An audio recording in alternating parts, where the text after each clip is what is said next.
Thanks for joining us on the Real Estate Today podcast. We continue our 6-part series on 1031 exchanges. Here's part 2. I'm Bob Nelson, real estate investment broker with Pacwest Real Estate Investments. And I'm Marcia Edwards, residential broker with Windermere Real Estate. Joining us today again is Megan McMahon. She is the exchange officer for Cascade Exchange, and she rocks. Let's talk a little bit about exchange. Thanks for joining us, Megan. Thanks for having me. So 1031s take place when you have business or investment property that you currently own that you want to get rid of and buy something else. So what it allows you to do is it allows you to sell your current property and then reinvest in something else that fits your needs right now and not have negative tax consequences. So what I'm doing is not paying the capital gains tax that would have occurred by result of this sale. I'm simply pushing it down the road until I sell that property. Is Exactly. that correct? Okay. What happens if I do another exchange at that point? Then you keep kicking the can down the road. Okay. I have clients that I call my lifetime exchangers, and what they do is they start out with a single property, and then as their life progresses and their needs and their wants change, then they change their investment strategies and they buy different things and they exchange and they exchange and they exchange, and they kind of expand their portfolio while not having those tax consequences. Okay.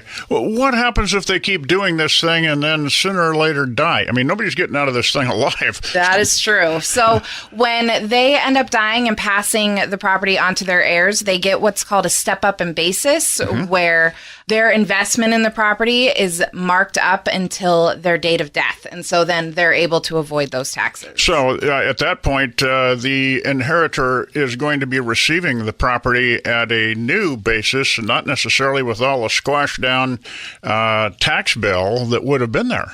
Correct.